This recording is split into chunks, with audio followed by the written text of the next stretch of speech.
Assalamualaikum warahmaullahi wabarakatuh. Apa kabarnya anak-anak? Semoga kalian selalu sehat dan selalu dalam lindungan Allah Subhanahu wa taala ya. Nah, pada pertemuan kali ini kita akan membahas tentang rupa bumi Indonesia. Pertama-tama, kalian ada yang penasaran gak sih rupa bumi Indonesia itu kayak gimana? Nah, jawabannya ada di materi kali ini. Pertama-tama kita akan membahas tentang keragaman bentuk permukaan bumi Indonesia. Nah, keragaman bentuk permukaan bumi itu, jika suatu permukaan bumi dilihat dari bawah ke atas, maka akan tampak relief di daratan dan di bawah lautannya. Nah, keragaman bentuk permukaan bumi ini terbagi jadi dua, yaitu relief dataran dan relief dasar laut. Pertama-tama kita akan membahas relief dataran dulu ya. Nah, jadi relief dataran ini adalah tinggi rendahnya bentuk permukaan bumi di daratan. Nah, relief daratan ini terdiri atas dataran rendah, dataran tinggi, bukit dan perbukitan, gunung, serta pegunungan. Nah, relief daratan di Indonesia itu mulai dari dataran rendah sampai gunung dan pegunungan dapat ditemukan. Yang pertama adalah dataran rendah. Nah, dataran rendah ini adalah tanah datar yang luas dan tingginya antara 0 sampai kurang dari 200 meter di atas permukaan laut. Nah, lapisan tanah yang ada di dataran rendah ini berbentuk lapisan horizontal. Nah, dataran rendah ini umumnya terdapat di tepi pantai dan di kaki gunung atau pegunungan. Nah, contohnya ini dataran rendah ada di pantai timur Pulau Sumatera, pantai utara Pulau Jawa, pantai selatan, barat dan timur Pulau. Nah, selanjutnya adalah dataran tinggi. Nah, dataran tinggi ini adalah disebut juga sebagai plato, adalah bagian permukaan bumi yang mendatar dan terletak pada ketinggian lebih dari 600 meter di atas permukaan laut. Nah, dataran tinggi ini terbentuk sebagai hasil erosi dan sedimentasi. Dataran tinggi pun bisa terjadi karena bekas kaldera luas yang tertimbun material dari lereng gunung di sekitarnya. Contoh dataran tinggi di Indonesia ada dataran tinggi Bandung di Jawa Barat, dataran tinggi Gayo di Nanggura Aceh Darussalam, dataran tinggi Malang di Jawa Timur, dataran tinggi Dieng di Jawa Tengah, terus dataran tinggi Kerinci di Sumatera Barat.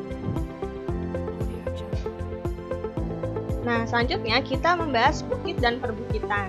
Nah, bukit dan perbukitan ini hampir mirip dengan gunung ya, cuman kalau perbukitan ini adalah tumpukan tanah yang lebih tinggi daripada tempat sekelilingnya dan lebih rendah daripada gunung yang ketinggiannya tidak lebih dari 600 meter di atas permukaan laut. Nah, bukit ini dapat berdiri sendiri atau dapat pula menjadi bagian dari suatu gunung dan rangkaian pegunungan. Nah, bukit pun ada yang berjejer dengan bukit-bukit lainnya. Kumpulan dari sejumlah bukit pada suatu wilayah tertentu disebut perbukitan. Contoh bukit ini ada di Bukit Sabak di Sukabumi, Jawa Barat. Nah, selanjutnya adalah gunung.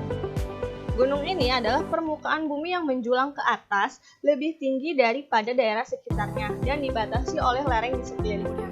Nah, gunung dikatakan pula sebagai bukit yang sangat besar dan tinggi, yang biasanya tingginya lebih dari 600 meter di atas permukaan laut.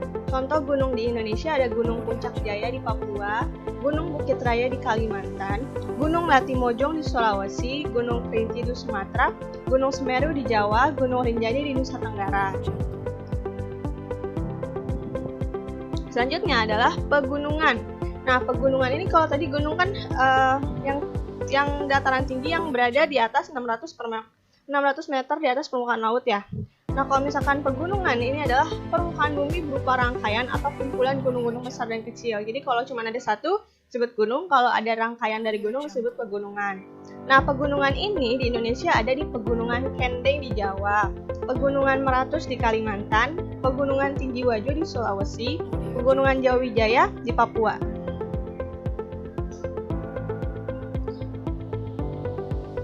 Nah, kalau barusan kita membahas tentang relief dataran, sekarang kita membahas relief dasar laut. Nah, relief dasar laut ini adalah tinggi rendahnya bentuk permukaan bumi di dasar laut. Nah, relief dasar laut ini terdiri atas gunung laut, dangkalan atau paparan, dalam bahasa Inggris disebut shelf, lereng benua, lalu palung laut atau trough, lubuk laut atau basin, ambang laut atau drempel, dan punggung laut.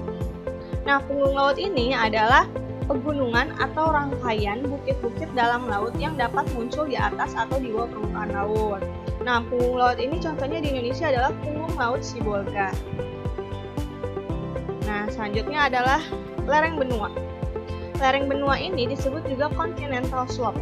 Nah, dia ini adalah dasar laut yang merupakan kelanjutan dari dangkalan yang memiliki kedalaman kurang dari 1.500 meter. Nah, selanjutnya adalah dangkalan atau paparan, disebut juga shelf. Nah, dangkalan atau paparan ini adalah dasar laut yang memiliki kedalaman kurang dari 200 meter yang dianggap sebagai bagian daratan yang masuk ke dalam laut. Jadi ada sebuah daratan yang setengahnya itu masuk ke dalam laut. Ini contohnya ada dangkalan Sunda di sekitar Selat Sunda. Nah, tadi yang lereng benua itu merupakan kelanjutan dari dangkalan ya. Selanjutnya adalah gunung laut. Gunung laut ini adalah gunung yang kaki-kakinya itu terletak di dasar laut dan puncaknya menjulang di atas permukaan laut. Jadi ada suatu gunung yang menjulang, dia itu kaki-kakinya ada di dasar laut, tetapi puncaknya itu dia menjulang keluar kelihatan dari atas laut seperti itu. Contohnya adalah Gunung Krakatau di Selat Sunda. Selanjutnya adalah palung laut atau trog.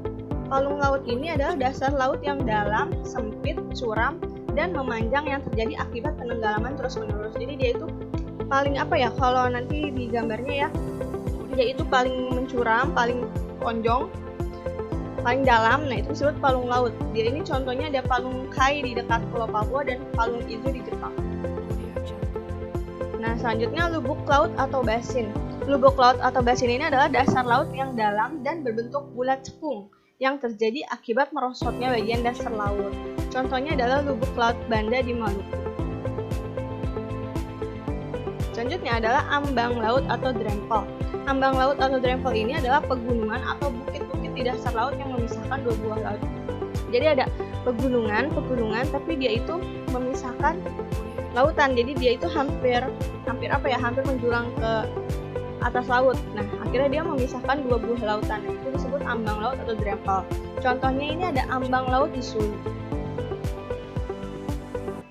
Nah, barusan kita sudah membahas tentang relief dataran dan relief dasar laut. Itu ada keragaman bentuk permukaan bumi Indonesia. Nah, sekarang kita membahas tentang pengaruhnya keragaman bentuk permukaan bumi ini terhadap kehidupan manusia. Nah, jadi karena keragaman bentuk permukaan bumi ini ternyata memiliki pengaruh terhadap kehidupan manusia. Ya, ini manusia jadi berbeda-beda tempat tinggalnya. Nah, ada kehidupan masyarakat daerah pantai, kehidupan masyarakat daerah dataran rendah, kehidupan masyarakat daerah dingin, kehidupan masyarakat daerah gurun, dan kehidupan masyarakat daerah dataran tinggi. Nah, kita bahas dulu kehidupan masyarakat daerah pantai ya. Kehidupan masyarakat daerah pantai ini kan merupakan bagian daratan yang berbatasan dengan laut. Nah, daerah pantai ini rawan terhadap abrasi. Abrasi pantai ini dapat dicegah dengan memasang tanggul pemecah ombak, serta pelestarian dan penanaman hutan pantai atau hutan bakau. Nah, kehidupan masyarakat di daerah pantai ini banyak berkaitan erat dengan laut. Penduduk yang tinggal di daerah ini itu umumnya menyelaraskan dirinya sebagai nelayan.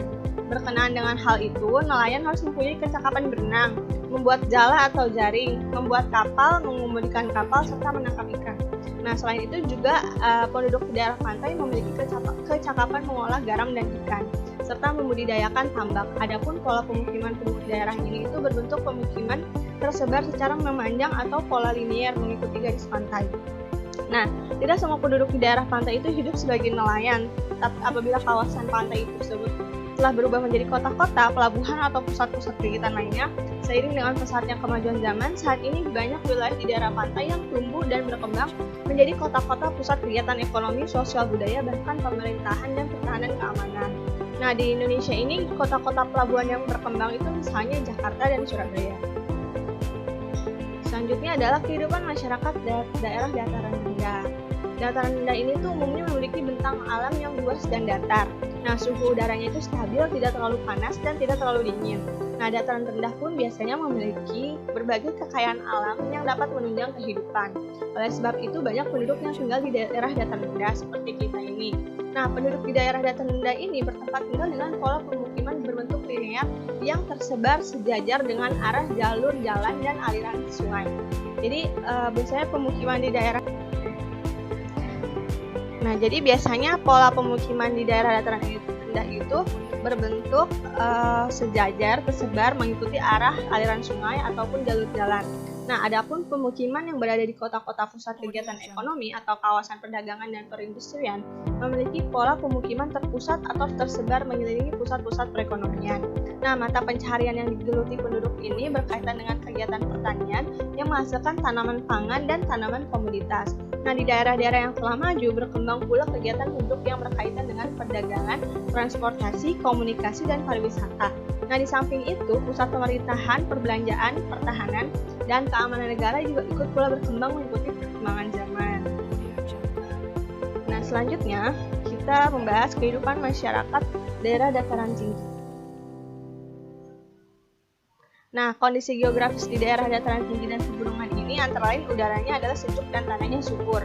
Nah, manusia yang tinggal di daerah ini menyesuaikan diri dengan kondisi yang ada. Semakin tinggi letak ketinggian tempat, semakin jarang penduduk yang tinggal di situ. Nah, penduduk yang berada di kawasan ini ada yang tinggal dengan pola pemukiman terpusat di sekitar lokasi wisata dan penambangan, namun ada pula yang bergerombol di sekitar lokasi tanah perkebunan dan kehutanan. Nah, di Indonesia ini kegiatan ekonomi penduduk daerah pegunungan meliputi kegiatan usaha di bidang perkebunan dan kehutanan yang tersebar di banyak tempat, penambangan seperti di Tembagapura, Papua. Nah, pertanian hortikultura yang menghasilkan sayuran dan buah-buahan seperti di Lembang, Bandung, dan Batu, Malang. Pertanian di daerah pegunungan yang lereng-lerengnya curam dilakukan secara sering untuk mencegah erosi. Daerah pegunungan yang terdapat air terjun banyak digunakan untuk pembangkit tenaga listrik dan objek wisata alam. Memang kegiatan pariwisata cukup berkembang di kawasan ini yang ditandai dengan banyak ditemuinya bangunan villa, bungalow, hotel, supermarket, dan sarana-sarana lainnya. Jadi, pola pemukiman di daerah dataran tinggi ini biasanya dia bergerombol di sekitar lokasi tanah perkebunan atau kehutanan dan biasanya di dekat terpusat dengan lokasi wisata dan penambangan. Seperti itu. Nah, selanjutnya kita bahas kehidupan masyarakat daerah dingin. Daerah dingin ini daerah yang bersalju di permukaan bumi terdapat di wilayah kutub. Wilayah kutub ini dibagi dua, yaitu kutub utara yang dibatasi oleh the Arctic Circle dan kutub selatan yang dibatasi oleh the Antarctic Circle. Nah, the Arctic Circle ini membatasi wilayah kutub utara pada garis 66,5 derajat lintang utara. Nah, the Atlantic Circle membatasi wilayah kutub selatan pada garis 66,5 derajat lintang selatan. Nah, suku bangsa yang mendiami wilayah the Arctic Circle atau lingkaran Arktik yaitu suku Eskimo. Wilayahnya yang membentang dari ujung timur Rusia, Alaska, Kanada Utara, hingga ke Greenland atau Tanah Hijau. Bahkan suku bangsa Eskimo ada yang tinggal hingga ke titik kutub utara. Sebagian besar orang Eskimo itu tinggal dekat laut. Mereka berburu anjing laut, singa laut, ikan paus, dan menangkap ikan. Mereka juga berburu rusa karibau. Pakaian mereka itu terbuat dari kulit binatang. Nah, wilayah dekat kutub utara mempunyai dua musim, yaitu musim dingin yang panjang dan musim panas yang pendek. Nah, suhu terdinginnya itu mencapai minus 34 derajat Celcius. Pada musim dingin, suku Eskimo berdiam di rumah salju. Nah, selanjutnya adalah kehidupan masyarakat daerah gurun. Gurun itu kan merupakan wilayah yang relatif rata, gersang, tandus, berpasir, dan berbatu. Nah, daerah gurun itu memiliki tingkat kelembapan yang sangat panas, yaitu berkisar antara 35 derajat Celcius sampai 40 derajat Celcius. Nah, pada malam hari, suhu udara itu sangat dingin, yaitu berkisar antara 10 derajat Celcius sampai 16 derajat Celcius. Rata-rata curah hujannya sangat rendah. Tanaman yang biasa tumbuh yaitu kaktus, rumput, serta semak. Walaupun tandus, di daerah gurun terdapat sumber air bawah tanah yang disebut oasis. Contoh gurun-gurun di dunia adalah gurun Sahara di Afrika, gurun Arab di Arab Saudi, dan gurun Gobi di Asia. Nah, penduduk tradisional daerah gurun ini hidup berkelompok menurut suku-suku tertentu. Mereka memelihara hewan ternak dan menjalankan pertanian di sekitar oasis. Hewan ternak yang dikembangkan yaitu domba, unta, kuda, dan lain-lain. Nah, tanaman pertanian yang biasa dikelola itu yaitu kurma, kapas, dan gandum. Nah, tempat tinggal tradisionalnya itu terdiri atas dua jenis, yaitu tenda atau kemah secara berkelompok dan rumah dengan bahan bangunan tanah liat. Nah, tenda-tenda ini dipakai sebagai tempat tinggal sementara agar mudah berpindah tempat untuk mencari sumber air dan kandang rumput. Rumah tinggal dari tanah liat dibuat dengan buatan bentuk atap yang dapat menampung air.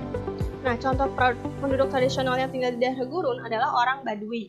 Orang Badui itu hidup secara berpindah-pindah atau tidak menetap.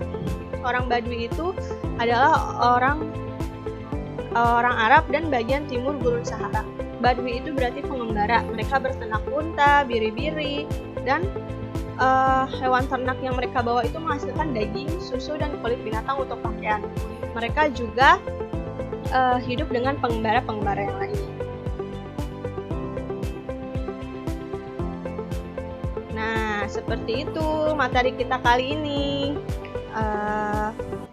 Jangan lupa dipelajarin lagi ya. Sampai jumpa di pertemuan selanjutnya. Wassalamualaikum warahmatullahi wabarakatuh.